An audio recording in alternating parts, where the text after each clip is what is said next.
एक मेले में एक लड़का गुब्बारे पे निशाना लगा रहा था। दूसरा लड़का उसे बता रहा था कि कौन से गुब्बारे पर निशाना लगाना है।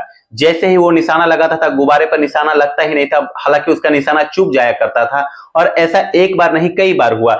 इस दृश्य को एक भिखारी जो पास में खड़ा हुआ था वो भी देख रहा था। तब उस भिखारी ने उस लड़के से कहा कि तुम्हें कोई एतराज ना हो तो मैं देख लूं एक बार निशाना लगा के। जैसे ही उस लड़का ने भिखारी की तरफ देखा और देखकर देखते ही रह गया। हालांकि उस जिस भाव से उस भिखारी ने कहा था वो लड़का मना नहीं कर पाया। इसके बाद वो बंदूक उसे दी जाती है, यानी कि वो एयरगन दी जाती है। और एयरगन देने के बाद कहा जाता है कि बताओ निशाना किस पे लगाना है।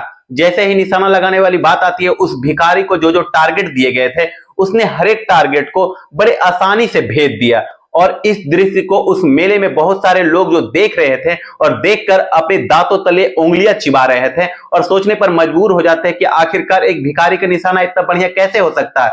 दुकानदार भी हैरत में था, क्योंकि उसके पास बहुत लोग जरूर आते थे और ऐसा अचूक निशाने वाला कोई व्यक्ति उसके पास बहुत ही कम आता है। दरअसल कुछ दिन बीत जाते हैं और बीतने के बाद उस लड़के के सामने, जो लड़का अभी कुछ दिन पहले मेले में गुब्बारे फोड़ रहा था, उसके सामने सोशल मीडिया पर एक न्यूज वायरल हो रही थी। और इस न्यूज को देखने के बाद लड़का हैरान हो जाता है, तुरंत अपने माँ के पास जाता है और माँ से जाकर के पूरी कहानी बयां करता है। मेले में मुझे यही व्यक्ति मिला था, दरअसल ये भिखारी नहीं, ये अधिकारी है। असल में आज की जो कहानी है उस भिखारी की है जो कभी अधिकारी हुआ करता था। कैसे वो अधिकारी भिखारी बन गया, कैसे वो मिला, ये कहानी बहुत ज्यादा वायरल होती है। और कैसे उस लड़के ने अपनी ये दास्तां एक सोशल मीडिया के पेज पर शेयर की थी, आज की इस कहानी के माध्यम से हम सब जानने की और समझने की कोशिश करते हैं। आदाब, नमस्कार, सत श्री अकाल। मैं मनोज यादव, मेरा अभिवादन स्वीकार करें। आज की जो सच्ची घटना मैं आपको सुनाने जा रहा हूं, ये सच्ची घटना है मध्य प्रदेश की। दरअसल मध्य प्रदेश को 28 विधानसभा सीटों पर उपचुनाव हुआ था और 10 नवंबर 2020 को उसकी मतगणना होने वाली थी। सुबह 8 बजे से मतगणना शुरू हो जाती है और इसके बाद इंतजार किया जा रहा था कि कौन सी सीट पर कौन जीत रहा है, कौन हार रहा है। ये जानने के लिए लोग दिन भर टेलीविजन पर जुटे रहते हैं। लेकिन मध्य प्रदेश का एक जिला ऐसा होता है ग्वालियर, ग्वालियर के एक सीट पर कुछ तकनीकी दिक्कत आने के कारण रात के 12 बज जाते हैं और रिजल्ट की घोषणा नहीं हो पाती। आखिरकार रिजल्ट की इंतजार करते करते रात का 1 बज जाता है और जब रात को 1 बजे जब घोषणा होती है, फिर लोग अपने अपने राहत की सांस लेते हैं और सबके सब चले जाते हैं। अधिकारी भी अपने अपने लौट जाते हैं। ऐसे ही 2 अधिकारी होते हैं डीएसपी की, जिनकी पोस्ट होती है। एक का नाम रत्नेश कुमार तोमर होता है और दूसरे अधिकारी यानी कि दूसरे जो डीएसपी होते हैं विजय भदौरिया, दोनों अपने अपने गाड़ी में बैठे हुए होते हैं। ये सुरक्षा व्यवस्था का जायजा ले रहे थे, तभी सब कुछ ठीक ठाक है कि नहीं। रात के लगभग 1:30 बजे के आसपास वक्त हो रहा था। 10 नवंबर साल 2020 की मैं बात कर रहा हूं। जैसे वे अपनी गाड़ी से जा रहे होते हैं, अचानक ही उनकी गाड़ी की जो लाइट थी उस लाइट से एक आदमी को दिखाई दिया जाता है और दिखने के बाद वो एकदम से छिप जाता है। जैसे ही वो व्यक्ति छिप जाता है, वो दोनों अधिकारी सतर्क हो जाते हैं, ये आदमी कौन था जो छिप गया। गाड़ी थोड़ी आगे बढ़ती है और आगे बढ़ने के बाद उस गाड़ी के जो पीछे लाया जाता है तो सिपाही से कहा जाता है कि जाकर के देखो कौन है कौन नहीं। जैसे ही दोनों अधिकारियों ने आदेश दिया, उसके बाद सिपाहियों ने जाकर के करीब से देखा तो पता चलता है कि एक भिखारी है जो पुलिस को जीप के देख करके छिप गया है, साइड सा हो गया। उसने कहा साहब ऐसी कोई बड़ी दिक्कत की बात नहीं है, एक भिखारी है, पड़ा हुआ था, उसने कपड़े भी अजीब से पहने हुए थे, दाढ़ी उसकी बहुत सारी बड़ी हुई थी, बाल उसके बहुत सारे बड़े हुए थे, चलते हैं कोई दिक्कत की बात नहीं है। लेकिन सर एक बात जरूर कहूंगा, वह ठंड से बुरी तरह से कांप रहा था। जैसे ही दोनों अधिकारियों ने ये बात सुनी, आपस में दोनों बातचीत करने लगते हैं। अचानक ही फिर से गाड़ी चलने लगती है। वह गाड़ी चलने के बाद दोनों अधिकारी डिसाइड करते हैं कि उसे ठंड लग रही है तो चलो उसके लिए कुछ ना कुछ इंतजाम कर देते हैं। ऐसा ना हो कि सुबह हम लोगों को यहां पर आकर के सूचना मिले और दोबारा से आना पड़े। गाड़ी फिर से बैक होती है और गाड़ी फिर से बैक होने के बाद उसमें से एक डीएसपी साहब उतरते हैं। वे अपने जूते उतार करके उसको दे देते हैं भिखारी को, कहते हैं भाई तुम पहन लो। दूसरा जो अधिकारी होता है वह अपनी जैकेट निकालता है और निकालने के बाद उस भिखारी को दे देता है। जैसे ही उस भिखारी ने जैकेट को पहना तो उधर से वो बोलता है thank you very much Ratnesh, और तुम कैसे हो। जैसे ही भिखारी ने ये बात कही, रत्नेश यानी कि डीएसपी रत्नेश कुमार तोमर, वो थोड़ा सा सकमका गए, परेशान सा हो गए। वो मुझे मेरे नाम से कैसे बुला सकता। उसने पूछा तुम कौन हो। तभी वो मुस्कुराने लगता, हल्की सी मुस्कुराहट के साथ कहता है कि शायद तुमने मुझे पहचाना नहीं, मेरा नाम मनीष मिश्रा है। जैसे ही मनीष मिश्रा के बारे में बात सामने आती है, 50 साल का वो व्यक्ति, उसकी दाढ़ी बड़ी हुई थी, उसके बाल बढ़े हुए थे, कपड़े उसके तन पर थे लेकिन फटे हुए थे, ठंड से वो कांप रहा था। नाम अपना मनीष मिश्रा बता रहा था। अब मनीष मिश्रा का नाम सुनने के बाद रत्नेश कुमार तोमर और विजय सिंह भदौरिया आपस में बातचीत करने लगते हैं। विजय सिंह भदौरिया बोले, क्या तुम इसे जानते हो? नहीं, नाम तो सुना सुना लगता है, जाना पहचाना लग रहा है, ऐसा लग रहा है जैसे मेरे बैचमेट हो। 1999 में जब भर्ती होती है मध्य प्रदेश पुलिस में बतौर सब इंस्पेक्टर, तब रत्नेश कुमार तोमर और उनका बहुत खास दोस्त होता है मनीष मिश्रा। दोनों साथ साथ में ट्रेनिंग लेते हैं, साथ साथ में रहते थे। मनीष मिश्रा पढ़ने में बहुत होशियार होता है, अपने काम को बेहद अच्छे तरह से उसका अंदाजा था, साथ ही उसका जो निशाना था वो एकदम अचूक माना जाता था और उसकी तारीफें पूरी बैच में होती थी।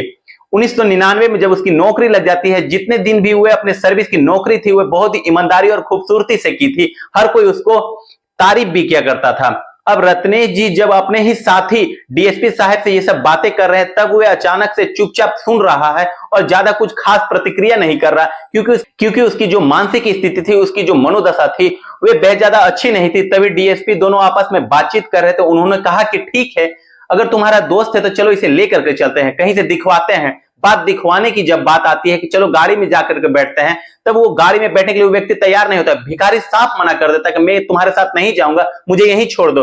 अब उसे बार बार ले जाने की जिद करने लगते हैं दोनों डीएसपी, और वो भिखारी बार बार मना कर रहा था। तभी जो साथ में सिपाही होता है उसने कहता है कि साहब परेशान क्यों नहीं होते, पास ही में एक एनजीओ है जो ऐसे ही लोगों पर काम करते हैं, क्यों ना उन्हें बुलाया जाए और उन्हें बुलाने के बाद इनको दिखाया जाए तो कैसा रहेगा। ये मशवरा बहुत अच्छा था। उसके बाद एक एनजीओ को फोन किया जाता है। एनजीओ को जो कुछ पदाधिकारी थे वो मौके पर पहुंचते हैं, और जो व्यक्ति होता है जो कि भिखारी होता है 1999 में, जो कि मध्य प्रदेश पुलिस में बतौर सब इंस्पेक्टर के पोस्ट पर भर्ती होता है, और उसके बाद से 2005 तक दतिया में उसकी पोस्टिंग होती है, थानेदार भी रहता है, और अलग अलग जिलों में उसकी पोस्टिंग भी होती है, अलग अलग थाने में वे थानेदार रहा था। वे इस व्यक्ति को लेकर के जाते हैं, उसके बड़े हुए बालों को काटा जाता है, दाढ़ी को काटा जाता है, उसे साफ सुथरे कपड़े पहनाए जाते हैं, नहलाया जाता है, धुलाया जाता है। और जैसे ही ये बात सोशल मीडिया के माध्यम से पुलिस डिपार्टमेंट में पहुंचती है, तो उस दौर के जो उनके साथी हुआ करते थे, उस दौर के यानी कि उस भिखारी के साथ जो काम किए हुए रहते हैं, वो पुलिस के साथ जो बतौर 1999 के बेंच में काम किए हुए रहते हैं, और ये कहानी सोशल मीडिया पर बहुत तेजी के साथ वायरल होने लगती है। अब हर कोई ये जानना चाहता था कि आखिरकार जब ये इतना होशियार व्यक्ति था, जब इसके निशाना इतना अचूक था और अच्छी खासी नौकरी चल रही थी, सब कुछ तो ठीक था, तो हुआ क्या आखिरकार ये व्यक्ति भिखारी बन गया।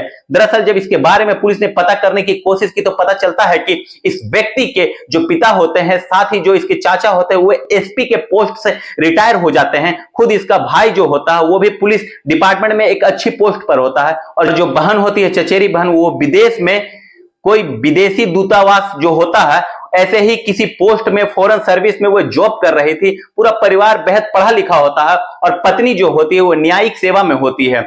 लेकिन साल 2005 की बात, जिंदगी वो ठीक ठाक चल रही थी, लेकिन फिर अचानक ही उसकी मानसिक स्थिति खराब हो जाती है। जैसे ही 2005 के बाद उसकी मानसिक स्थिति खराब होती है, ये ड्यूटी पर कम, अपने घर पर ज्यादा रहने लगते हैं। घर पर रहकर ही ये इलाज वगैरह किया जा रहा था इनका, और धीरे धीरे करके साल 2010 भी आ जाता है और 5 साल तक इलाज चलता है। इसी बीच में पत्नी से और अनबन ज्यादा हो जाती है, पत्नी तलाक के लिए अर्जी देती है और तलाक हो जाता है।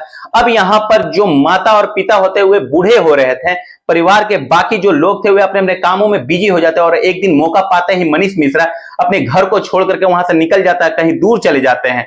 और बताया जाता है कि किसी तरह वे जगह जगह जाकर के खड़े होकर के चौराहे पर, कहीं भी होटल के सामने खड़े होकर के, जहां लोगों से भीख मांग करके अपनी जिंदगी की गुजर बसर कर रहे थे। लेकिन कोई नहीं जानता था कि यह पुलिस का अधिकारी रहा है, और इसी हिसाब से वे भीख मांग करके अपनी जीवन यापन गुजार रहे थे। और ऐसे ही दावे किए जाते हैं कि लगभग 10 साल तक उस व्यक्ति ने घर की तरफ कदम नहीं रखा, मुड़ करके वापस नहीं गया। हालांकि सोशल मीडिया पर, अखबारों के माध्यम से यह भी पता चलता है कि जो परिवार में जो उनके भाई थानेदार के पोस्ट पे थे, पुलिस थे, उन्होंने अपने साथ रखकर उनकी खिदमत वगैरह किया करते थे। लेकिन जब मौका मिल जाया करता था मनीष मिश्रा को, तो वो वहां से चुपचाप हुए निकल जाया करते थे। यानी कि वे अपने परिवार पर शायद बोझ नहीं बनना चाहते थे, इसलिए वो वहां से निकल जाते थे। लेकिन कोई नहीं जानता था कि 2 डीएसपी यानी कि जो मतगणना के ड्यूटी से जो अपने घर तरफ जा रहे थे, अचानक उन्हें एक भिखारी मिलता। वो भिखारी नहीं था, बल्कि मध्य प्रदेश पुलिस का एक अधिकारी होता, सब इंस्पेक्टर होता। उसको एनजीओ के माध्यम से उसका इलाज कराया जाता है, और उसके बारे में जो बातें थी, खैर वो सोशल मीडिया के माध्यम से वायरल ही होने लगती है। और जैसे ही ये खबर पता चलती है कि पुलिस डिपार्टमेंट के अलग अलग लोग भी उनसे मिलने आ जाते हैं। 2021 के बाद मनीष मिश्रा का क्या होता है, वे कहां रहते हैं, घर में रहते हैं, परिवार के साथ रहते हैं, या फिर वे सड़कों पर फिर से निकल जाते हैं? इनके बारे में हम सभी ने पता करने की पूरी कोशिश की। हमारे लोग जो भी वीडियो देख रहे हैं या बारे में जानकारी है तो जरूर कमेंट करें, जरूर बताएं आजकल वे कैसी स्थिति में हैं। हालांकि उनके बारे में ये बताया जाता है कि वो वाकई एक अच्छे इंसान रहे थे, और अच्छे इंसान के साथ साथ ऐसा भी होता है, तो इसलिए ये घटना एक सबक भी देती है कि इंसान चाहे कितना भी बड़ा क्यों ना हो जाए, वे जमीन पर जरूर रहना चाहिए। उसकी बातें, उसका घमंड कभी नहीं आना चाहिए। पता नहीं वक्त किस और कब करवट ले ले और इंसान को किस मोड़ पर ला करके खड़ा करता है। हालांकि इनके बारे में कोई ऐसी बुरी बात सुनने को नहीं मिलती है, लेकिन इनकी मनोदशा किस हिसाब से खराब हो जाती है, इस बारे में कोई ज्यादा जानकारी मिलती नहीं है। दोस्तों, इस पूरी घटना को सुनाने का उद्देश्य किसी को परेशान करना नहीं है, किसी का दिल दुखाना नहीं है, बल्कि आपको जागरूक करना है, आपको सचेत करना है। और जाते जाते जय हिंद, जय भारत।